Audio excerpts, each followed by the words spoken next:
Awesome. Well, I'm going to welcome Aaron up. Aaron is currently studying, and he's very, very, very close to finishing his PhD at Murdoch University. That'd be awesome. In the area of the resurrection of Jesus. He's previously studied at Vaux Seminary, where he completed a Bachelor of Theology. He attended Carey Baptist College as a student. He's like, how do you know all this stuff? And he's married to Amy. And Aaron and I share 15 mutual friends on Facebook. How good's that? Why don't you welcome Aaron as he comes and presents the lecture.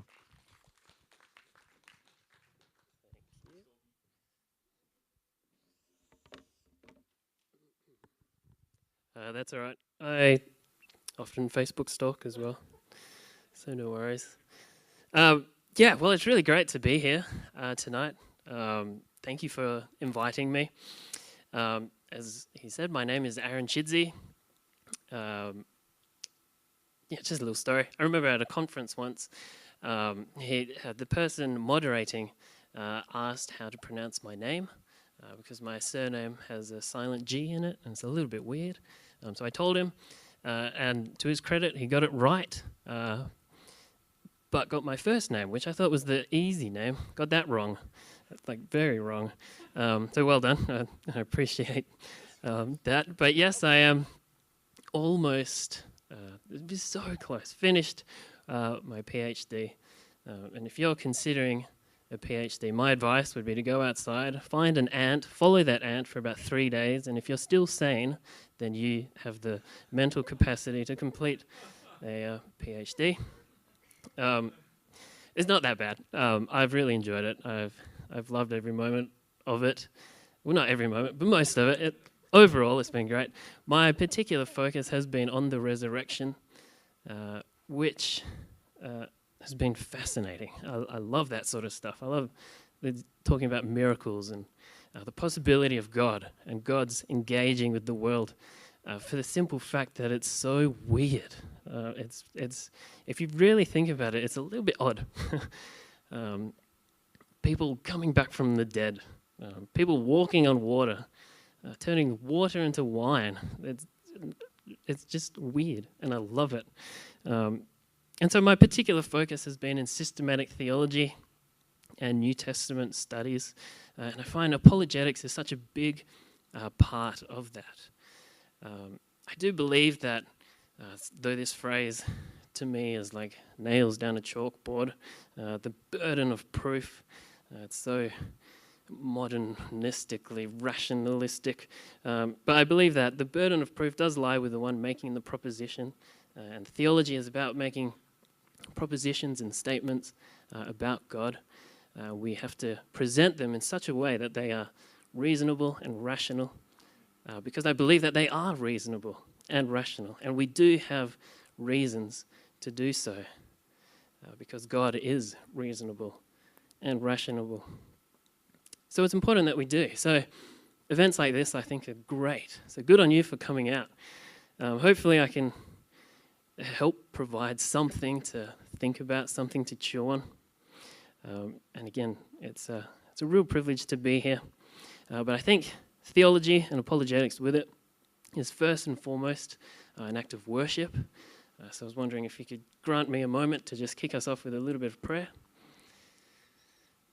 Heavenly Father, Lord, thank you that you are a God who we can know. Lord, you are a God who's reasonable and rational. Lord, you created this world, a world with order. And Lord, you are a God with order rather than chaos. And you are here tonight. And Lord, I pray that you bless each one of us and that you would equip us to be able to fulfill your commission. So thank you, Lord. Amen. So the question for tonight is, are miracles possible? That's a good question. It's a fair question, an important question, but it's perhaps a little bit of a misnomer. And I say that because miracles are precisely because they are inherently not possible. They shouldn't happen. They can't happen, at least according to any understanding of the way that we know the world works. If these events get called miracles were common or possible, they wouldn't be called miracles. They would just be normal. People don't walk on water or instantly become healthy or sane or able. People who have died don't come back to life, at least not normally, and at least they shouldn't. If people could miraculously heal any ailment, turn water into wine, or return from the dead, all the hospitals, liquor stores, and funeral directors would go out of business. And it's precisely because they don't ordinarily happen that people think them extraordinary and want to talk about them. If resurrections were a common thing, the disciples wouldn't have been afraid after Jesus died, and the Christian religion might not have been birthed. But the fact that people do say that they have witnessed a miracle back then and today demands that we analyze these claims and the possibility of the miracles because they are central to the Christian claim. Paul says that if Christ has not been raised, our faith is futile and we are still in our sins. So it's important that we understand what is meant by miracle. So tonight, hopefully I'll try to firstly define a miracle. Then I'm going to take a few, about 4 or 5 of the major objections to miracles and hopefully provide something of a little bit of an answer to those objections. Also, I'll probably quote a little bit from C.S. Lewis because he wrote a book called Miracles, which I would very much recommend if you find this topic interesting. Really good, and I found it really helpful. Or something, it's a little bit dated, but it's still really good. Otherwise, the more recent is John Lennox. Who's also very, very good. So Lewis, his definition of a miracle is an interference with nature by supernatural power. It's very concise and simple. We could formulate something, much more precise or more convoluted, talking about external and beings and all sorts of stuff. But I think his just gets right to the heart of what a miracle is. We'll probably refer to this a few times as we go tonight. So he defines it as an interference with nature by supernatural power. We do, however, have to frame this understanding and specifically what we're dealing with tonight. First, we need to distinguish this from other miracle claims or we're not talking about remarkable events, such as it's a miracle that I finished this talk in time for tonight, or finding a parking spot right next to the door of the supermarket. These may or may not be miracles, but they're not really the sort of miracle we're talking about tonight.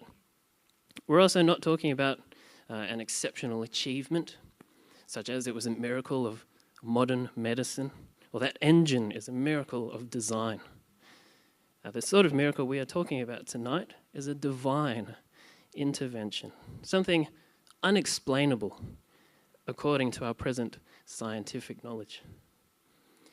Second, we must also acknowledge that this understanding of miracles presupposes the existence of a divine being who is willing to and capable of intervening in reality.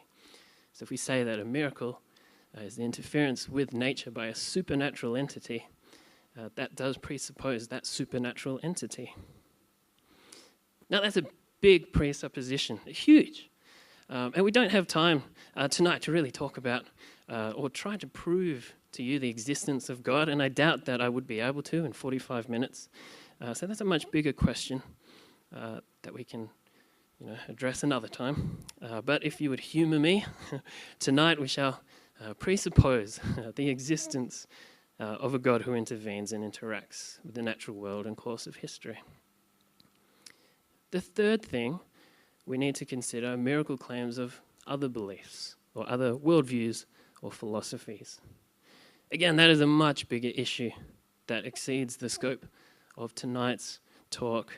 And though some of what I discuss is peripherally relevant to miracle claims of other religions, tonight we shall restrict discussion to miracles purportedly occurring as the result of the intervention of the Christian God.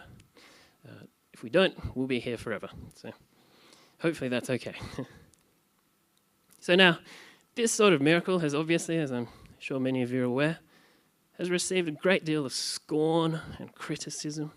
The famous biologist Richard Dawkins called miracles a good tool of propaganda, particularly effective amongst unsophisticates and children. He also states in his book, The God Delusion, the 19th century is the last time when it was possible for an educated person to admit to believing in miracles like the virgin birth without embarrassment. When pressed, many educated Christians are too loyal to deny the virgin birth and the resurrection. But it embarrasses them because their rational minds know that it is absurd, so they would rather not be asked. But there are many who still affirm the supernatural and the possibility of miracles, such as William Phillips, won the Nobel Prize for Physics, John Polkinghorne, a quantum physics from Cambridge, Francis Collins, former director of the Human Genome Project, and of course John Lennox, the mathematician from Oxford with 3 PhDs. These are incredibly intelligent people who are surely not unsophisticates and probably not children, and they still believe in miracles. Surely it's not quite as simple as Dawkins would insist. So let's look at some of the main arguments against the possibility of miracles. We've got 5 tonight, I think, if I remember.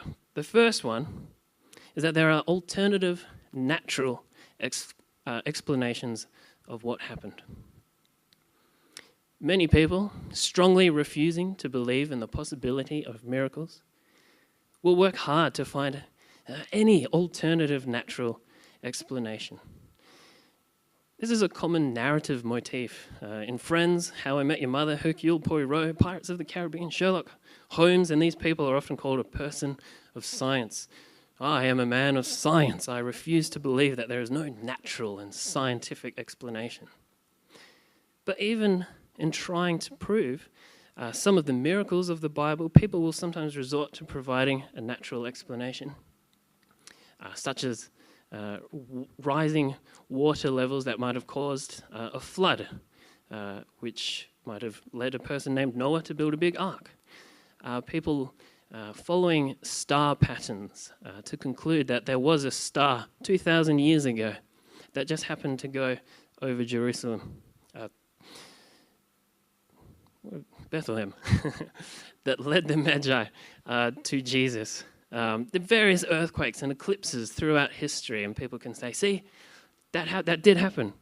And many of these might well have been and probably were natural events that might not be considered a divine intervention. And it's important to determine which events do have a natural explanation and which do not. I do think our default position should be skepticism. And if an event does have a natural explanation, then perhaps we shouldn't consider it a miracle. But if we have exhausted all possible natural explanations, then perhaps we can consider it a divine intervention and a miracle.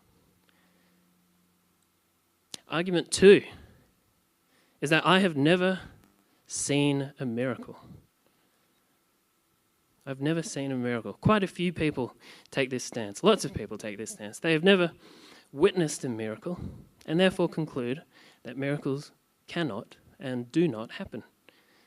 However, that's not how knowledge works. That's not how we determine what can be considered true or accurate. If you believe that, then you also have to say that nothing ever happened prior to your existence because you never experienced it. Furthermore, I, personally, I've never witnessed a person walking through South America. Has anyone ever walked through South America then? If I have never witnessed it, can it really be true? Of course, in response, some people might produce a video or a photo of someone walking through South America.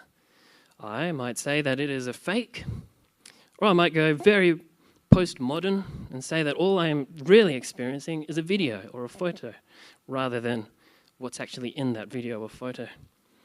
But more to the point, could we say that it is possible for someone to stand on their head while balancing a basketball on their foot and shoot an arrow at a bullseye 50 meters away? I've never seen that. I've never heard of that happening, either in real life or in a video. But I can conclude that no matter how unlikely it is still technically possible. Arguing that I have never seen it, therefore they can't happen, it's a form of inductive reasoning, working from the specific to the general, which helps you form predictions of what is likely going to happen, but it cannot determine universal absolutes. A cafe that you go to regularly might be open at 7 a.m. on the dot. You have been going every day for 3 weeks, and so can assume that it will be open at 7 a.m. tomorrow. But that is no guarantee. There are many number of reasons why on this particular morning, it is not open. Perhaps the owner had to sell the cafe without notice, or perhaps the person on the opening shift has slept in. Going from the specific, I have been there every morning at 7 a.m. for 3 weeks, to the general, it must therefore be open tomorrow at 7 a.m. It cannot be a guarantee. And that's the same with miracles. The fact that you regularly encounter ordinary natural events, the non-miraculous, day after day, does not equate to a universal guarantee that you will not encounter the extraordinary and miraculous tomorrow. So the third argument is that the rarity, the extreme rarity of miracles works against the rationality of believing in them.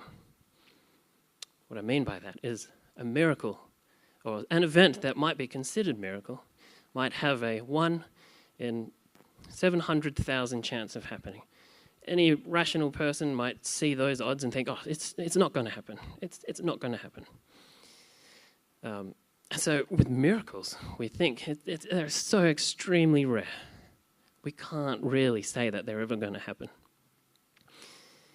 And this argument often stems from the belief that a miracle is simply something extremely unlikely, and thus insists that it shows far more rational integrity to argue that because of this extreme unlikeliness, I'm not sure if that's a word, but I'll use it, you are better off disbelieving. I used to want to make it to the NBA, to play basketball professionally, be the next Michael Jordan. I worked hard in it. I got okay. But I didn't get anywhere near the state team, let alone the NBA. But we know that some people do, in fact, make it to the NBA. People like Kawhi Leonard, LaMarcus Aldridge, Tony Parker, Patty Mills. And if you know anything about the NBA, you now know which team I barrack for. But what about Ben Simmons, the Australian guy, who was one of the favourites, if not the favourite, to get Rookie of the Year? He's playing really well. Would we consider that a miracle? No, we wouldn't. It's extremely unlikely that one of us might get to be called Rookie of the Year. But it's not a miracle because we know that it does happen, and it happens regularly. Every year, new players join the NBA. Not me, I never did. I can barely dunk the ball, so I had pretty much no chance.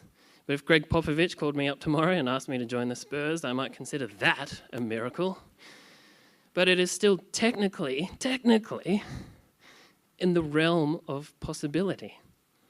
Extremely unlikely, but still technically possible. And still not a miracle. What about other rare events? Winning the lottery.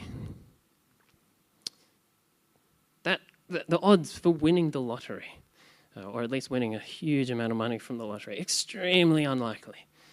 But we know it happens. We've all heard lots of stories of people winning fortunes. It happens. Furthermore, should a lottery winner refuse to believe that they won because millions of others did not? What about What about getting a royal flush in a game of Texas Hold'em poker?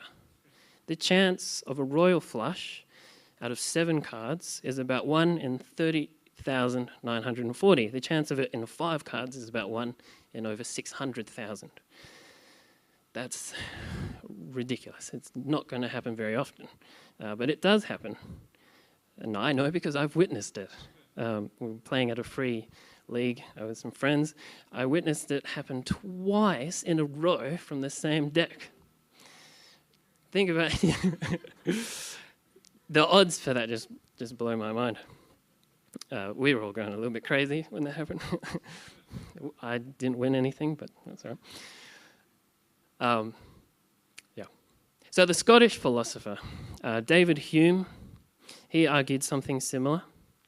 Enlightenment philosopher, he argued that when someone tells us of a miraculous event, we must ask which is more likely, that the witness lied or was deceived, or that the laws of nature were violated. He would argue, as we will see in a moment, that the chances of the laws of nature being violated are extremely unlikely, to the point of being impossible. And so it is much more likely that the person was deceived or is lying. However, I would argue that these accounts are still not miracles. The point of a miracle is that they are technically, according to all our understanding of nature and science, they are 100% impossible. They require a supernatural interference. If it's just the natural course of life and history, there's no chance of it happening, according to our understanding of science. So even if something had a 1 in a billion chance of happening, it is still, no matter how remote, technically possible, and thus not a miracle. So this argument is superfluous. Just because the fact that miracles are very rare and that non-miracles happen much more often does not bear on whether they are possible or impossible. You cannot argue against the possibility of miracles on the basis of the scarcity of their occurrence. And so the fourth argument of 5 is that miracles emerged in a scientific, primitive culture that didn't fully understand the laws of nature. This is another common argument, and it's a similar argument that Rudolf Bultmann took up.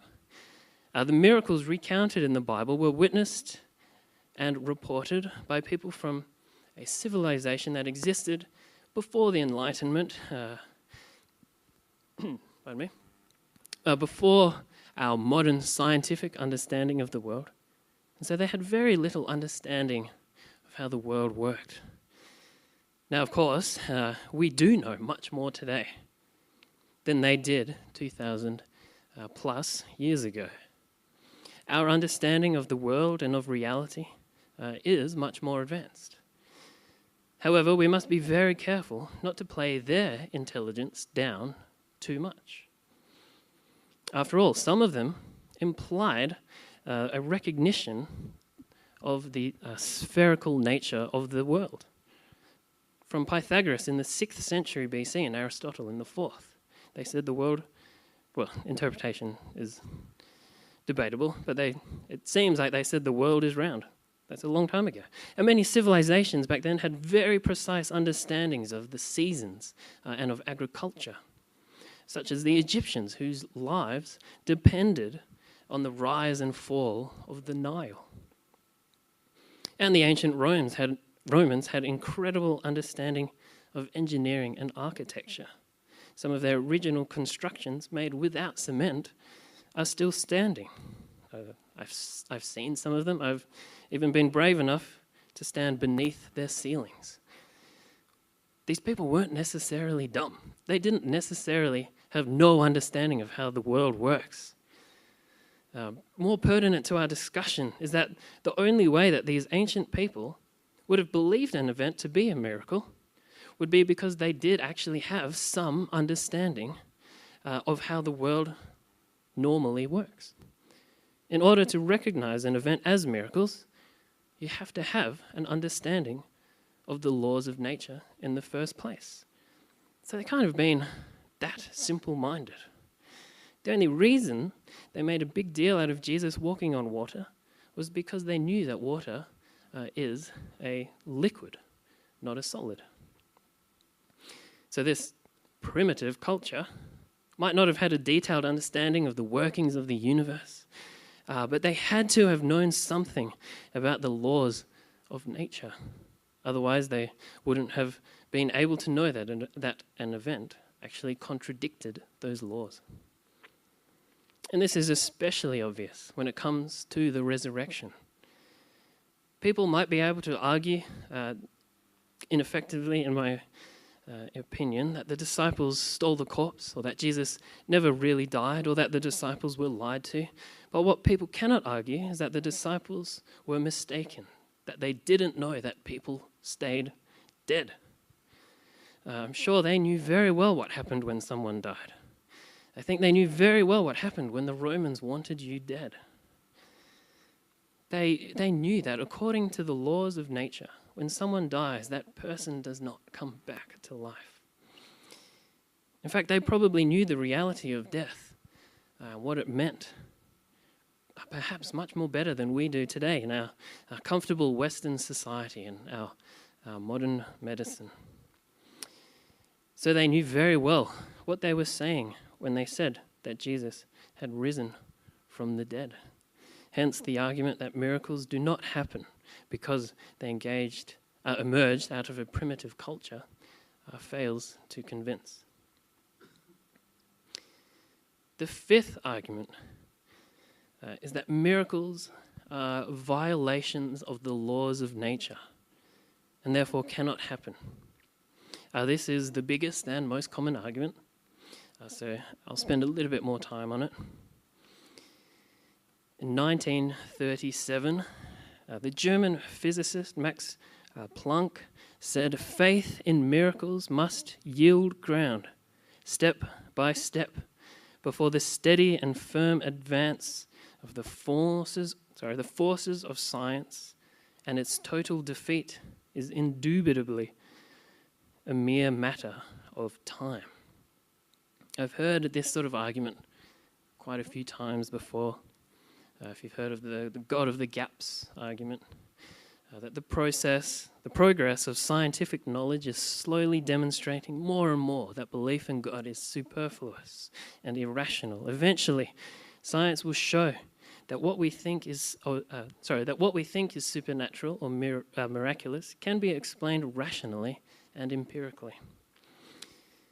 This sort of thinking is rooted in this belief that miracles violate the laws of nature, which are entirely immutable. And that goes back to Isaac Newton in the 17th century, who argued that every event that happens within this universe has a cause and an effect, that the universe follows a set of laws and functions mechanistically. This was a central tenet of deism, a philosophical position which argued that God created the universe with a set of mechanistic laws and then later withdrew to let it run by itself. Like a watchmaker who sets the watch in motion, which then operates according to pre-established mechanisms. Now, a contemporary of Newton named Benedict Spinoza, he was a main proponent of deism, and he employed two arguments in particular against the possibility of miracles.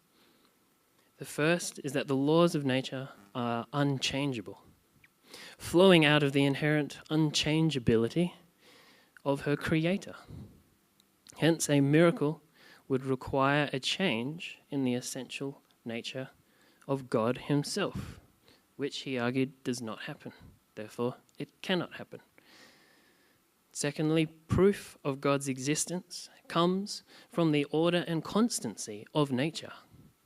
So if you look at the laws of the nature, the way there is a mathematical code to so much, that order points to a rational mind, which he calls God. Hence, a miracle would require the violation of the very thing which proves the existence of God. Those were his arguments. We'll return to that in a moment. But this would, however, I believe, restrict and confine God within the limitations of these laws of nature. And I shall argue in a moment that miracles are not necessarily violations of the laws of nature.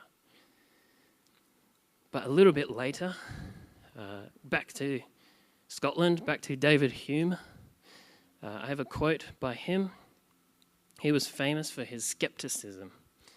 And he said, "A miracle is a violation of the laws of nature. And as a firm and unalterable experience has established these laws, the proof against a miracle from the nature of the fact is an entire as any argument from experience as can be imagined." I'll explain that in just a moment. "It is no miracle that a man seemingly in good health should die on a sudden, because such a kind of death, though more unusual than any other, has yet been frequently observed to happen. But it is a miracle that a dead man should come to life, because that has never been observed in any age or country. There must, therefore, be a uniform experience against every miraculous event. Otherwise, the event would not merit that appellation."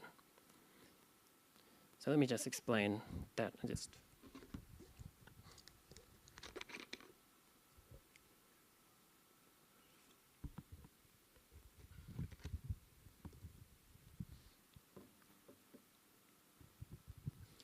There are two essential arguments in Hume's rejection of miracles. The first is the argument from the uniformity of nature, similar to Spinoza. So A, miracles are violations of nature. B, these laws have been established by firm and unalterable experience. C, therefore, the argument against miracles is as good as any argument from experience can be.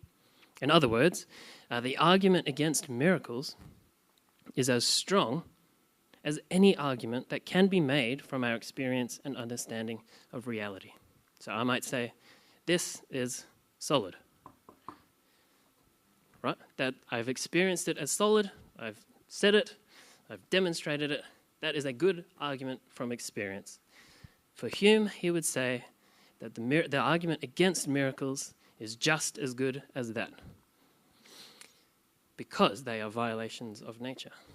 The second argument that he says, that he puts forward, is the argument from the uniformity of experience. A, unusual yet frequently observed events are not miracles, like a healthy person suddenly dropping dead. B, a resurrection would be a miracle because it has never been observed anywhere at any time. C, there is uniform experience against every miraculous event. Otherwise, it would not be called miraculous. What he's saying here, in other words, it cannot happen because the resurrection cannot happen because no one in the first century had ever experienced a resurrection. And there is uniformity to experience. And so we cannot assume that resurrections have ever happened or will ever happen. So the laws of nature are uniform, and our experience of nature is uniform. To put it differently, these laws cannot be violated, and our experience of these inviolable laws is the same from person to person. All of our experience is the same. All of our experience is universal. Hence, miracles cannot and do not happen, because otherwise they would violate both nature and experience, both of which cannot be violated. Now, I would argue that a belief in miracles is not a disbelief in science. I believe further that though miracles should not technically be possible in ordinary nature and experience, they are not violations of the laws of nature. That's one of the major presuppositions of Spinoza and Hume, that it's a violation of nature. You see, there is no reason to suppose that God cannot feed new events into a system without altering, suspending, or violating the laws of nature. C.S. Lewis says, if God annihilates or creates or deflects a unit of matter, he has created a new situation at that point. Immediately, all nature domiciles this new situation, makes it at home in her realm, adapts all other events to it. It finds itself conforming to all the laws. If God creates a miraculous spermatozoon in the body of a virgin, it does not proceed to break any laws. The laws at once take over. Nature is ready. Pregnancy follows, and according to all the normal laws, and 9 months later, a child is born. So that's an example of how God is not violating the laws, violating what pregnancy would normally look like. He hasn't changed anything. He's just introduced something. And I've always found that this is a little tangent. I've always found the virgin birth just kind of weird. Why did he go just far enough to have to make her go through pregnancy? Why didn't God just send an already born baby to Mary's door? Of course, he had to be fully human. Why couldn't he have just been a fully human? We're talking about God doing a miracle. It could have been anything. Mary just had to go through the usual stuff. I just want to give another quote from C.S. Lewis because he gives another really good analogy. I might actually just paraphrase. He says, if I were to put £1,000 in my drawer, I were to walk away, come back, I put another £1,000 for 2 weeks thereafter. So that's £3,000. If I were to come back to that drawer and I find only £1,000 in that drawer, do I believe that the laws of nature have been violated? No, I believe that the laws of the state have been violated. Someone has robbed me. I reckon it's a really good analogy because the laws of nature, they predict what would happen if God does not intervene. And so we cannot argue from the laws of nature to the non-existence of God or of his inability to intervene in the world. We might know the inner workings of a car engine, but just because we know how that engine is to work doesn't lead us to the conclusion that a mechanic cannot make adjustments. It is possible to interfere with a law without violating that law, such as catching a falling ball. If I was to hold a ball and if I were to throw it up, the laws of nature would say that without interference, it will fall and it will hit the stage. But if I put my hand out and I catch the ball, I have interfered with those laws, preventing it from doing what it would naturally have done without intervention.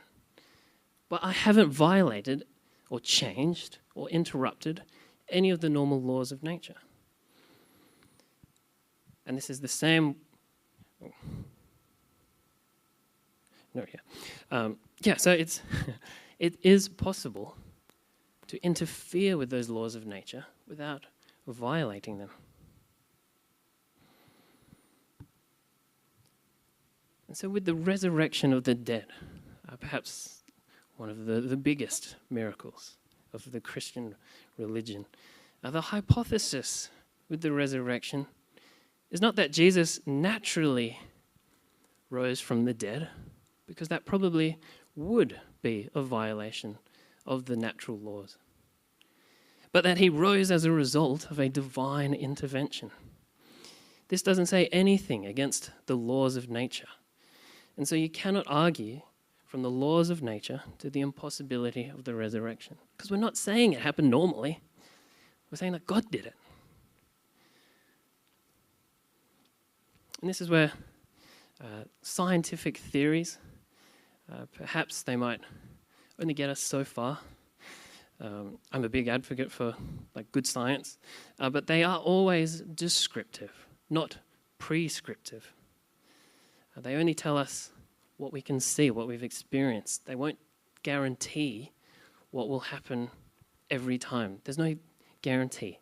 If it happens over and over again, it shows more and more of a probability that it will happen in the same way again. But there's not necessarily that guarantee. Because our understanding of science is partial. Our understanding of the universe is constantly changing and growing. And we do not presently know all that there is to know. We cannot, therefore, say what is and what is not a violation of the laws of nature, because we simply do not know all the laws of nature. To take one example, the Europeans for a long time believed that the only swans that existed were white. All swans are white. We've only ever seen white swans. The only swans that exist are white. And then they came to Australia and they discovered black swans. So they've had to change their whole... I mean, that's a little bit trivial, but it serves a point. Science, our understanding of reality, changes and is constantly revising. Neil deGrasse Tyson, he believes that it is ridiculous to say that scientific laws are not reliable. Science's big-time success, he states, rests on the fact that it works. If science did not accurately describe the world, then aeroplanes would not fly and people would undergo medical treatments. People who undergo medical treatments would not be cured. Aeroplanes do fly and sick people are healed. And on that basis, science must be taken to be true. Better to fly in an airplane constructed by the laws of physics, Tyson says, than to board one constructed by the rules of Vedic astrology. Science does work. I strongly believe that science does work. But this doesn't mean that science always works and that we know everything. We might discover something tomorrow which causes us to adjust our present understanding of the world. And this has been particularly evident. Newton's laws have recently changed with Einstein's theory of relativity. And even today, recent discoveries in quantum physics have further developed, such as gravity itself. That has changed, that has advanced. So the progression of science... what was I saying?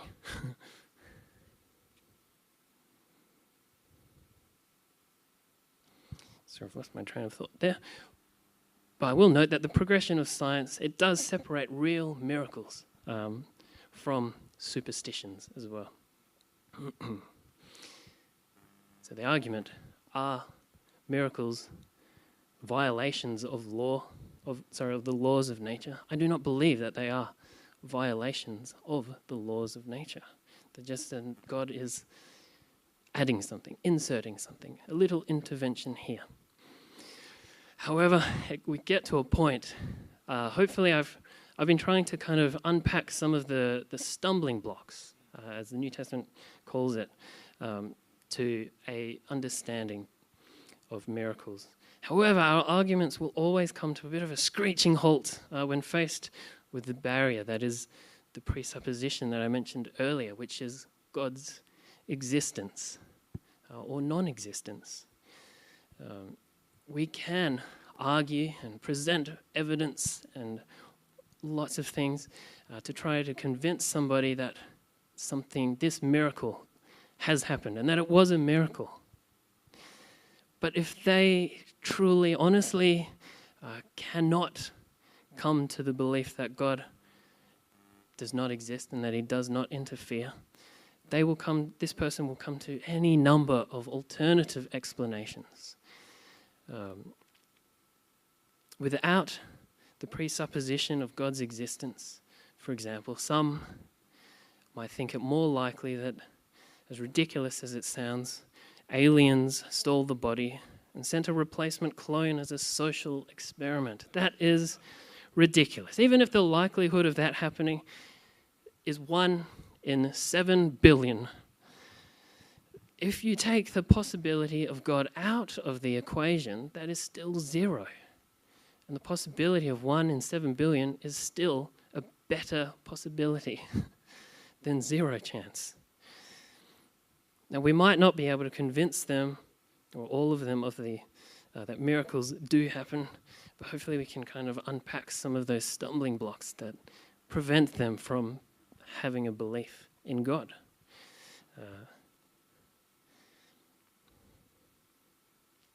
Even with the resurrection of Jesus, we might be able to present any amount of evidence and convince someone that 2,000 years ago a man named Jesus died and then soon rose from the grave. But that doesn't necessarily mean that they will come to the conclusion that God did it or that it would happen again. So the rather perhaps frustrating and ambiguous answer to the question, do miracles happen? Are they possible? Is yes and no. Yes, they are possible if you factor God in. Without God, no. With God, miracles are possible because, as our definition that we laid out at the beginning with C.S. Lewis, a miracle is an intervention into the natural world by a supernatural interference. If you take the supernatural interference out, it's not a miracle. It's just normal. So this is where I hope, I'm sorry if that's not quite as definitive as you might have hoped, but hopefully I've been able to help remove or minimize some of those stumbling blocks. Some of those reasons that people might resort to reject the rational integrity of Christianity and its belief in miracles. But hopefully I've shown that miracles are not necessarily as irrational as we might believe. I will finish, however, just with a final thought. I am a theologian at heart, so perhaps just a little thing to finish. The Bible claims in Colossians that God is in and through all things, and that all things are held together by him. If that is so, is it fair to create a strict division between the natural and the supernatural?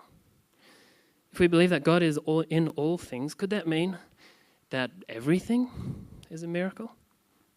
On the other side, if everything is a miracle, does that mean that nothing is a miracle? But now that hopefully we've untangled some of the objections against miracles, I wonder if we might be able to consider that God does not necessarily work only in the big things, in the obvious interferences within nature. But I wonder if he sometimes works within the natural order, just the little things, the way the world is naturally supposed to work. He did create the laws after all. Can he work through them? So if you're a Christian here, I would encourage you to look for those little miracles. If you're not a Christian, I hope I maybe have been able to convince you to perhaps reconsider the possibility of those big ones and that God does work within this world, because I do believe that miracles are possible. So we'll go through some questions that I've had flung in, but Luke presented a question up front there that if you presuppose God, for example, to support the claim of miracles, then using that logic, couldn't you just presuppose everything and then end with the conclusion? I suppose for sake of time, you sort of had to give that as a given for the lecture. But do you understand sort of the question and the logic behind Luke's question there? Yeah, I think I do, and I think it's a good question. But I think it comes down to how we define what we're talking about. And if we define a miracle as something that requires a divine intervention, to rephrase that, if we define a miracle as like an interference within nature or into nature by a divine interference, then in that, if we define miracles, and I'm not necessarily saying that that's the only definition, other people could come up with other definitions. It's kind of the way I define it. But according to that definition, it would require a divine being, which then it does presuppose the need for, or it needs that presupposition.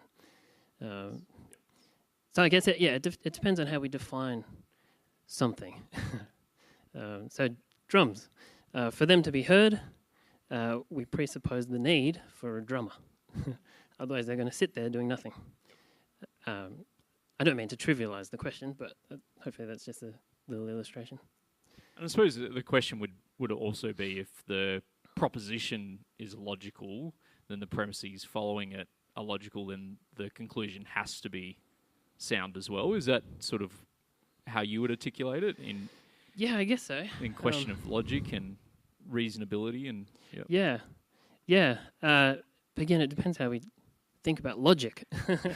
Sure. If we think one thing equals another thing, that might not necessarily always mean that it will always mean that. Yeah. If that makes sense. Yep. Oh, that's awesome.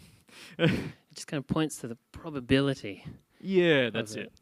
Yep, that's it. Yeah. So if we say non-miracles happen very regularly, does that mean that we can then say that non-miracles will always happen, or that anything other than non-miracles will happen? And so does that disqualify the possibility of a miracle coming in? I would say it doesn't disqualify the possibility. But it's a big word, that possibility. So getting back to, I want to hone into more where your world's at, which is the resurrection. I suppose you're almost living and breathing this event at the moment.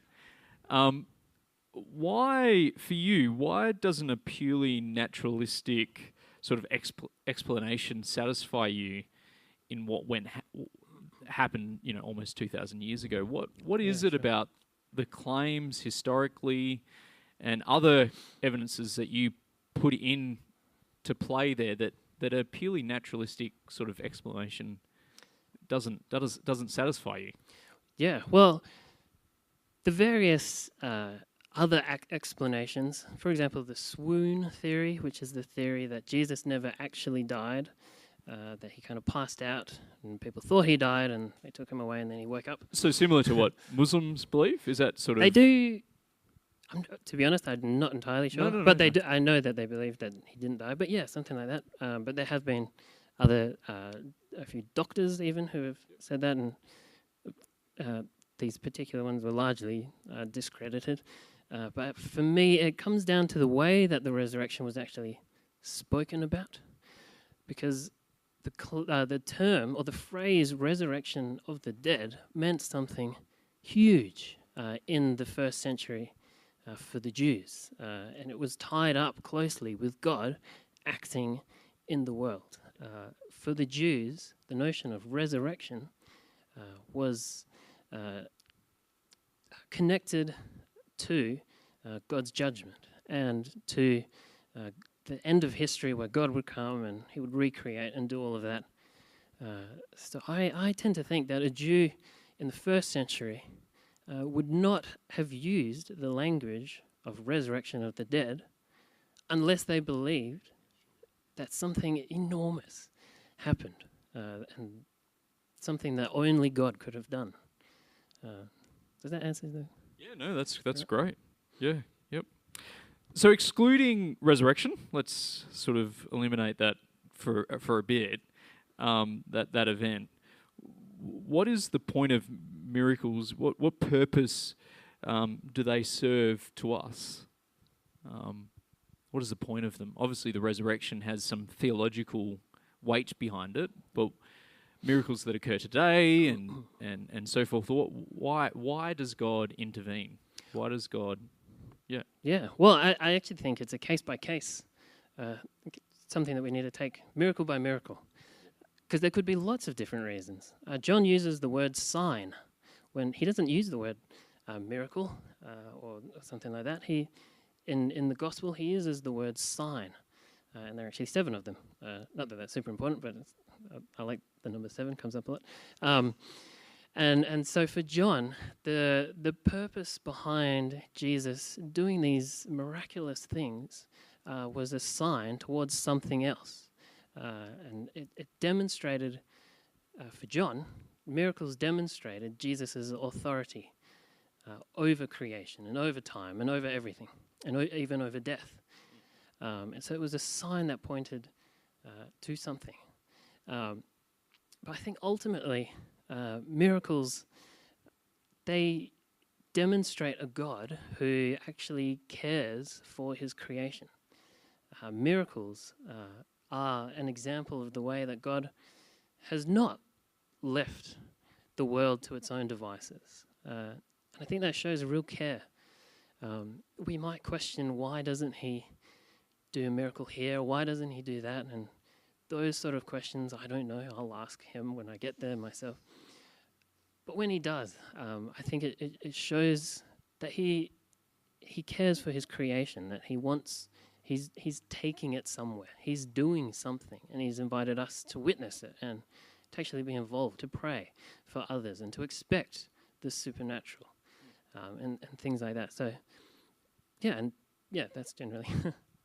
So you sort of expect the supernatural. So what is it that science can't do to explain that realm? What is it lacking? Why is it not an appropriate discipline to put all our weight on? Because we live in a world that's becoming more and more. No, you've got to touch, feel, smell it. You got to knock on the wood, otherwise reject it. Don't believe it. Yep. So what are we missing here? What are we doing as a society that we're almost contradicting ourselves? Because we tend to assume a lot of things, don't we, without touching and feeling and tasting. But when it comes to the supernatural, there's something that we're adverse to, that we sort of push away. Why can't we rely on science to answer those questions? Yeah. I'm not dismissing science in total. It may be a part of the answer, but what are we missing there? Yeah, well, I get that, and I think firstly, science is good, and that God can work through science, and he does tell us to not be ignorant, and because science can lead to great, amazing things. But I think there's a limit to what science can tell us, and that limit is the answer to the question why. So science can tell us what happened, how it happened, but it doesn't tell us why it happens that way. And I think our understanding of the world, at least for me personally, recognizing the rational ordering to creation, to the world, it kind of leads me to think that there must be something rational behind it. And so recognizing that in science, it gets us, it points to something, but it can't actually take us there. So I think science is really good. I think God can work through science, but it only gets us so far. And it can't answer those big questions of why. It can't tell us who we are. It can't tell us what a society or a community is. There are disciplines like sociology, anthropology, which might help frame those sort of things, but even they ultimately can't answer the bigger questions behind those, which is why we're here. And I think those sort of questions are inherent to everyone. We all ask those sort of questions. What is the bigger meaning behind everything? I think that's really helpful if we walk away with that distinction that science can answer the what, so we can tell you what you're observing in front of yourself, but it doesn't offer anything in regards to meaning and purpose behind why that has happened. And I think that's a good take home for all of us tonight, which means philosophy is actually important. Yeah, I think so. For the meaning of life, right? Yeah. Yeah, philosophy, it's either the absolute champion or it's the absolute villain, and it can often be villainized by Christians. Yeah, sure. And I think I used to believe that as well. I don't think there is an inherent. They don't butt heads. No. Because the reality is, we all have a, to use that word again, presupposed philosophy. Because philosophy deals with the question of knowledge. How do we know things? And what is being and all of that sort of stuff. And so I think those sort of things are important. And I think God can work through those as well. But again, it does have the limitations as well. It can help us, it can equip us with the tools to help us think through who we are, what is the nature of being. But it can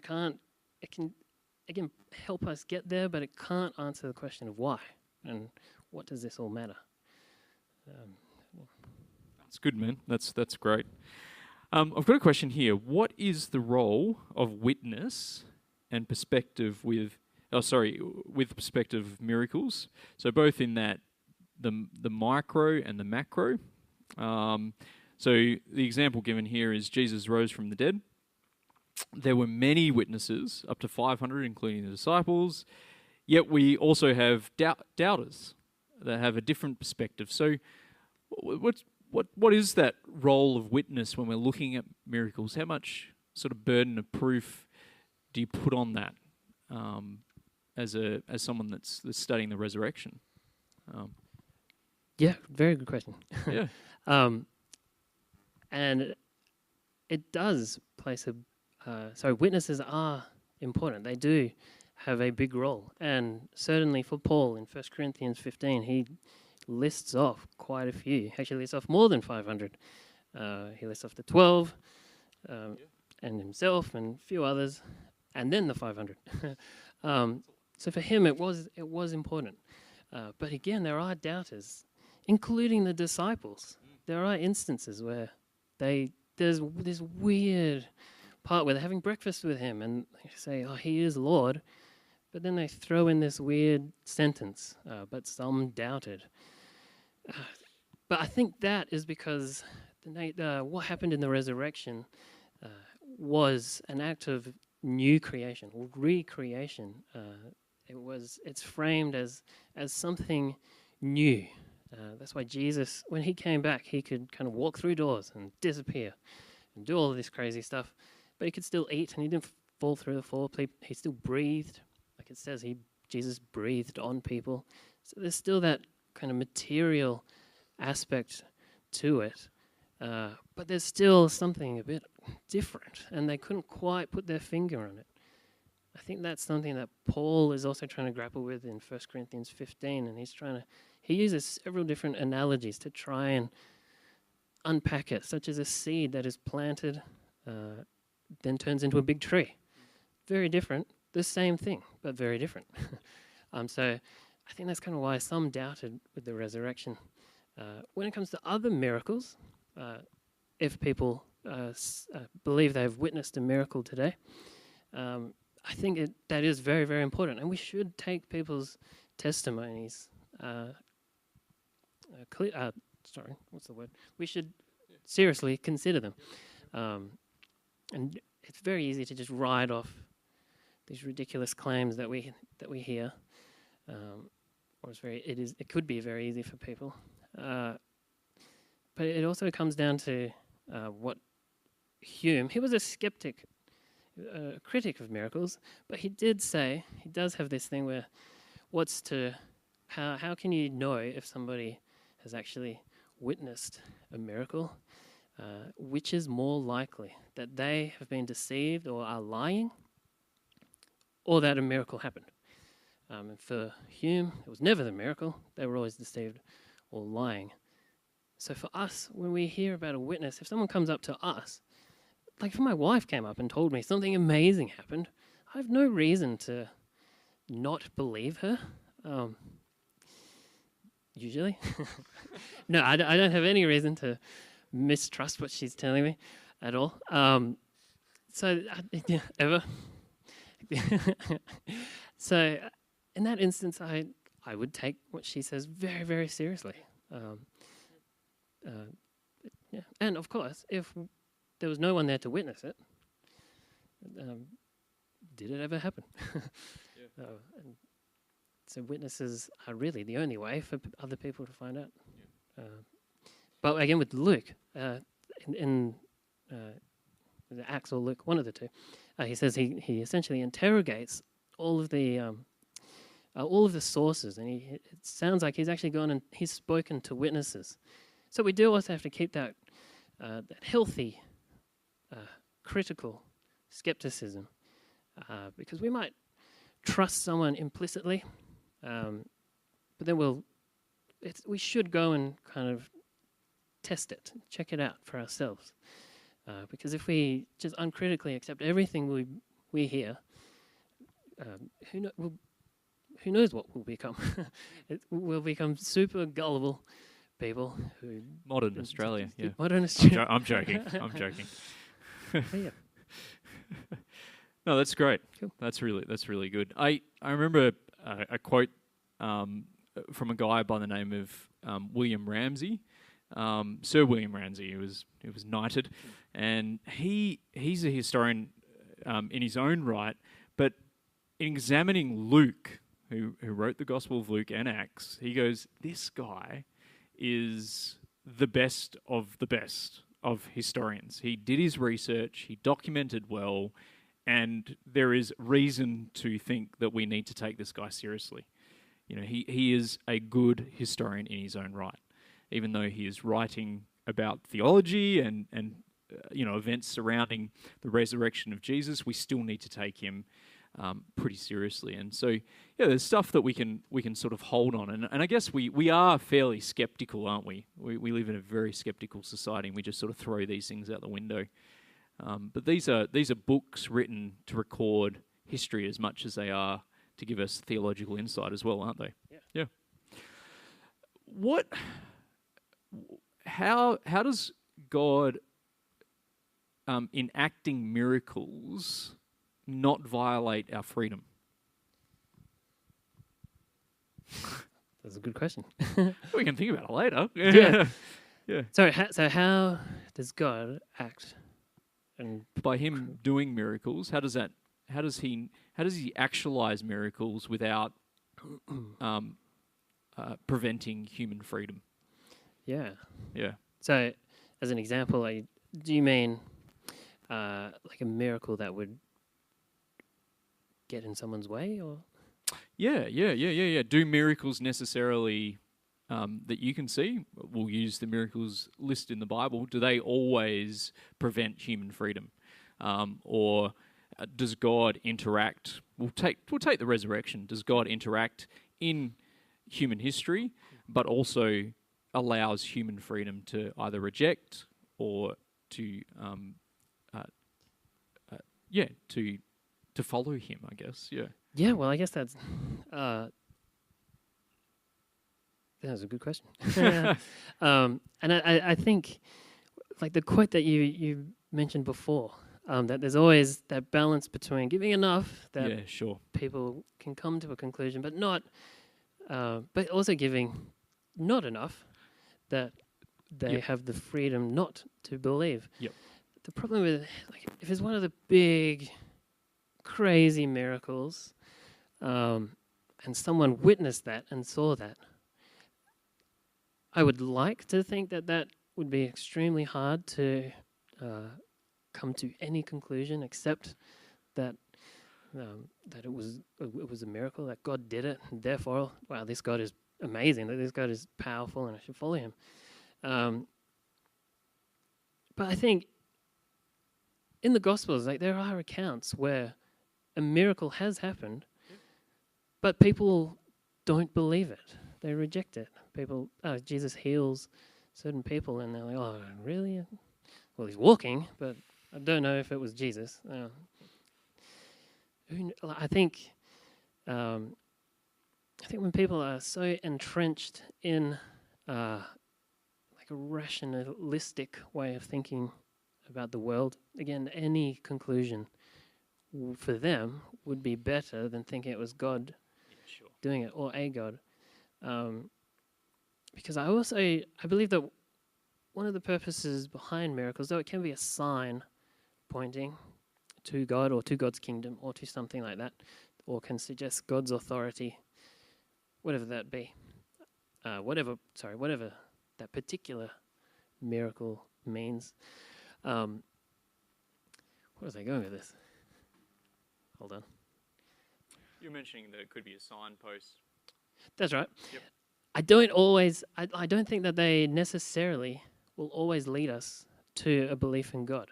Sure. Because, at least for me, I think one of the main ways that we show the existence of God and of His gospel, the truth of His love, is through the simple acts of showing it.